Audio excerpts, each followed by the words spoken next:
दोस्तों दूसरे वनडे मुकाबले में श्रेयस अय्यर, ईशान किशन, संजू सैमसन ने किया कमाल, रचा इतिहास, साउथ अफ्रीकन गेंदबाजों की उड़ाई पर खच्चे।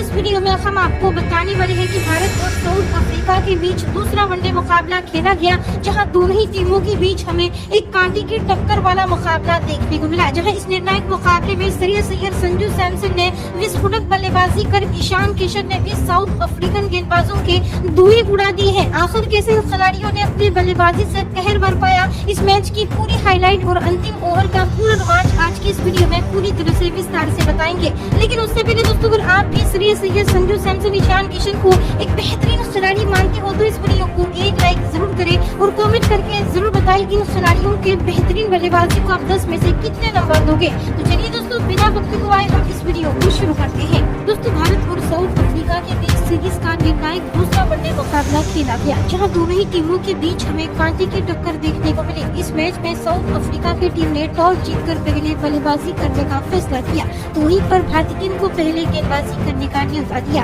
अब टॉस जीतकर पहले बल्लेबाजी करने के लिए साउथ अफ्रीका की तरफ से सलामी बल्लेबाज के तौर पर क्विंटन डी कॉक और जानिमर मलान बल्लेबाजी करने के लिए मैदान पर उतरे, जहां पहले ओवर में क्विंटन डी कॉक ने एक शानदार चौका जड़ दिया। लेकिन दोस्तों, अब तीसरे ओवर में मोहम्मद सिराज ने अपनी आग उगलती गेंदबाजी से क्विंटन डी कॉक को क्लीन बोल्ड कर दिया और क्विंटन डी कॉक मात्र 5 रन बनाकर पवेलियन लौट गए।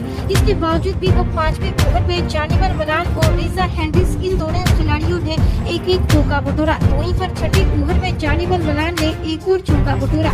जी हाँ दोस्तों, मलान काफी बेहतरीन बल्लेबाजी करते हुए नजर आ रहे थे। 7वें ओवर में मलान के बल्ले से एक के बाद एक 2 बेहतरीन चौके देखने को मिले। जहां दोस्तों, अब टीम इंडिया को विकेट की जरूरत थी। इसमें कप्तान शिखर धवन ने गेंदबाजी का जिम्मा शहबाज अहमद को सौंपा, जहां शहबाज अहमद ने 10वें ओवर में डेब्यू करते हुए शानदार गेंदबाजी कर जानिमर मलान को एलबीडब्ल्यू आउट कर दिया और जानिमर मलान 25 रन बनाकर पवेलियन लौट गए। जहां 10 ओवर के पावर प्ले में साउथ अफ्रीका की टीम 2 विकेट के नुकसान पर 40 रन बना चुकी थी। भारतीय टीम के गेंदबाज साउथ अफ्रीका पर जमकर प्रेशर बढ़ाते हुए नजर आ रहे थे। अब मैदान पर एडम मार्करम और रिजा हैंड्रिक्स की जोड़ी मौजूद थी, जहां 16वें ओवर में एडम मार्करम और रिजा हैंड्रिक्स, इन दोनों खिलाड़ियों ने एक एक चौका बटोरा। और दोस्तों, इन दोनों खिलाड़ियों के बीच अच्छी खासी साझेदारी बनते हुए नजर आ रही थी। 21वें ओवर में इन दोनों खिलाड़ियों ने एक एक चौका बटोरा। वहीं पर 22वें ओवर में एक बार फिर से इन दोनों खिलाड़ियों के बल्ले से एक के बाद एक 2 चौके देखने को मिले। जहां दोस्तों 26वें ओवर में एडम मार्करम ने एक बेहतरीन चौका जड़ा और इसी ओवर में रिजा हैंड्रिक्स ने 1 रन लेकर अपना अर्धशतक भी पूरा कर लिया। दूसरी तरफ दोस्तों 27वें ओवर में हैंड्रिक्स के बल्ले से एक और गगनचुंबी छक्का देखने को मिला। वहीं पर 28वें ओवर में एडम मार्करम ने भी 1 रन लेकर अपना अर्धशतक पूरा कर लिया। इसके साथ इन दोनों खिलाड़ियों के बीच शक्ति साझेदारी भी पूरी हो चुकी थी। अब साउथ अफ्रीका के इन दोनों खिलाड़ियों ने अपने हाथ भी खोल लिए थे, जहां 30 ओवर में साउथ अफ्रीका की टीम 2 विकेट पर 157 रन बना चुकी थी। अब दोस्तों, एडम मार्करम ने 31वें ओवर में एक और गगनचुंबी छक्का जड़ दिया।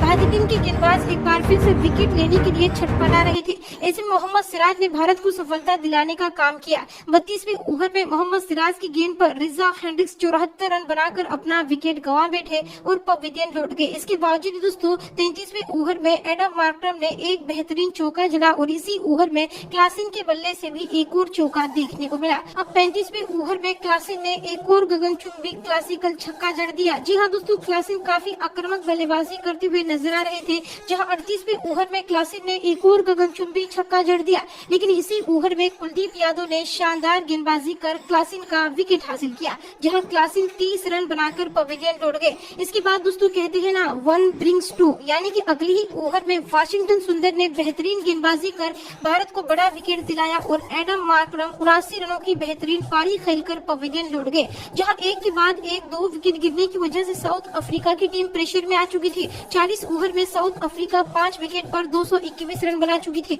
मैदान पर डेविड मिलर और वायन पार्नेल की जोड़ी मौजूद थी, जहां 41वें ओवर में डेविड मिलर ने एक चीकी शॉट खेला, यानी कि करारा चौका जड़ दिया। अगले ही ओवर में डेविड मिलर ने एक और बेहतरीन चौका जड़ दिया। यानी कि डेविड मिलर अच्छी खासी बल्लेबाजी करते हुए नजर आ रहे थे, लेकिन वायन पार्नेल काफी धीमी गति की बल्लेबाजी कर रहे थे, जहां 47वें ओवर में लॉर्ड शार्दुल ठाकुर ने वायन पार्नेल को भी 16 रन पर आउट करके पवेलियन भेज दिया। इसके बावजूद भी 48वें ओवर में महाराज के बल्ले से एक और चौका देखने को मिला। वहीं 49वें ओवर में डेविड मिलर ने धुआंधार बल्लेबाजी करते हुए एक के बाद एक 2 बेहतरीन चौके जड़ दिए।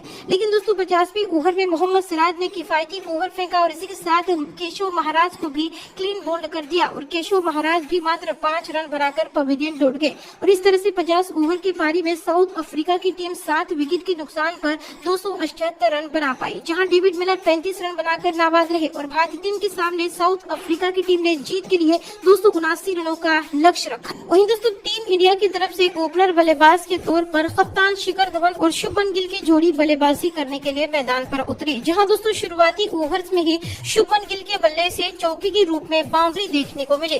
तो वहीं पर 5वें ओवर में शिखर धवन ने भी एक आकाशीय छक्का जड़ दिया, लेकिन इसके बाद 6ठे ओवर में वायन पार्नेल की गेंद पर शिखर धवन क्लीन बोल्ड हो गए और 13 रन बनाकर पवेलियन लौट गए। लेकिन इसके बाद शुभमन गिल ने एक बार फिर से शानदार बल्लेबाजी करते हुए 8वें ओवर में 2 लाजवाब चौके जड़ दिए। लेकिन इसके बाद 9वें ओवर में कागिसो रबाडा की गेंद पर शुभमन गिल अपना विकेट गंवा बैठे और 28 रन बनाकर पवेलियन लौट गए। हालांकि विकेट के बावजूद भी अगले ही ओवर में नए बल्लेबाज श्रेयस अय्यर ने आधी ही एक करारा चौका जड़ दिया, जहां 10 ओवर के पावर प्ले में भारतीय टीम 2 विकेट के नुकसान पर 55 रन बना चुकी थी। वहीं 12वें ओवर में श्रेयस अय्यर ने एक बार फिर से अपनी बेहतरीन बल्लेबाजी का नजारा दिखाते हुए ओवर्स में 2 बेहतरीन चौके जड़ दिए। तो वहीं पर इसके बाद अगले ही ओवर में ईशान किशन के बल्ले से भी चौके के रूप में बाउंड्री देखने को मिली। लेकिन इस बाउंड्री के बाद करीब 5 ओवर तक साउथ अफ्रीकन गेंदबाजों ने कसी हुई गेंदबाजी की और भारतीय बल्लेबाजों को खूब परेशान किया। अब कड़े इंतजार के बाद 19वें ओवर में ईशान किशन के बल्ले से एक आकाशीय छक्का देखने को मिला। वही मैदान पर मौजूद ईशान किशन और श्रेयस अय्यर के बीच काफी अच्छी साझेदारी हो चुकी थी, जहां 20 ओवर में टीम इंडिया 2 विकेट पर 96 रन बना चुकी थी। अब दोस्तों 21वें ओवर में ईशान किशन ने अपनी बल्लेबाजी का तूफान दिखाया, जहां इस ओवर में ईशान किशन ने 2 लाजवाब तूफानी आकाशीय गगनचुंबी क्लासिकल छक्के जड़ दिए। इसी के साथ इस ओवर में इन दोनों खिलाड़ियों की मौजूदगी में अर्धशतकीय साझेदारी पूरी हो चुकी थी। इसके बाद दूसरी तरफ श्रेयस अय्यर भी एक के बाद एक बाउंड्री बटोरते हुए नजर आ रहे थे। दोनों ही बल्लेबाजों ने अपनी बल्लेबाजी का गियर बदल दिया और 26वें ओवर में ईशान किशन ने 1 रन लेकर अपना अर्धशतक पूरा कर लिया। तो वहीं पर अगली गेंद पर श्रेयस अय्यर ने भी चौका जड़कर अपना अर्धशतक पूरा कर लिया। जी हाँ दोस्तों, इसके बाद अगले ही ओवर में इन दोनों खिलाड़ियों की भी शतकीय साझेदारी भी पूरी हो चुकी थी और इस ओवर में ईशान किशन के बल्ले से एक गगनचुंबी छक्का भी देखने को मिला। तो वहीं पर 30वें ओवर में श्रेयस अय्यर ने भी 2 चाबुकदार चौके जड़ दिए। वहीं दोस्तों दूसरी तरफ से साउथ अफ्रीका का कोई भी गेंदबाज विकेट हासिल नहीं कर पा रहा था। 30 ओवर में भारतीय टीम 2 विकेट पर 177 रन बना चुकी थी। टीम इंडिया को जीत के लिए आखिरी के 120 गेंदों में मात्र 102 रनों की जरूरत थी। वहीं दोस्तों 32वें ओवर में ईशान किशन ने अपनी तूफानी बल्लेबाजी से तहलका मचा दिया और लगातार एक चौका और एक के बाद एक 2 गगनचुंबी छक्के जड़ दिए। तो वहीं पर इसके बाद 34वें ओवर में ईशान किशन के बल्ले से एक रापचिक गगनचुंबी छक्का देखने को मिला।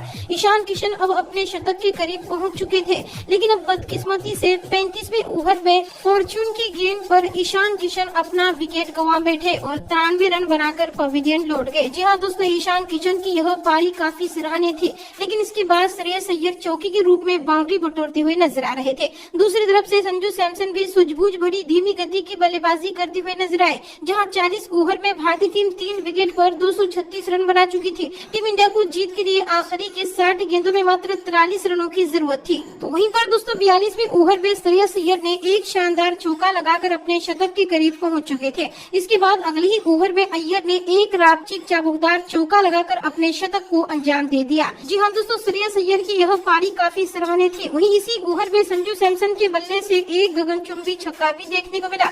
टीम इंडिया जीत की दहलीज पर खड़ी हो चुकी थी। टीम इंडिया को जीत के लिए आखिरी की 30 गेंदों में मात्र 6 रनों की जरूरत थी। ऐसे में 40वें ओवर में पहली ही गेंद पर संजू सैमसन ने एक खरारा चौका लगा दिया। तो वहीं पर ओवर की 5वीं गेंद पर श्रेयस ने एक शानदार चौका लगाकर भारतीय टीम को यह मैच जिता दिया और टीम इंडिया ने यह मैच 7 विकेट से जीता। दोस्तों इसी में संजू सैमसन, श्रेयस अय्यर, ईशान किशन की इस बेहतरीन बल्लेबाजी को आप 10 में से कितने नंबर दोगे? कमेंट करके उसका जवाब जरूर दे। इस वीडियो को लाइक जरूर करें, चैनल को सब्सक्राइब जरूर करें। धन्यवाद।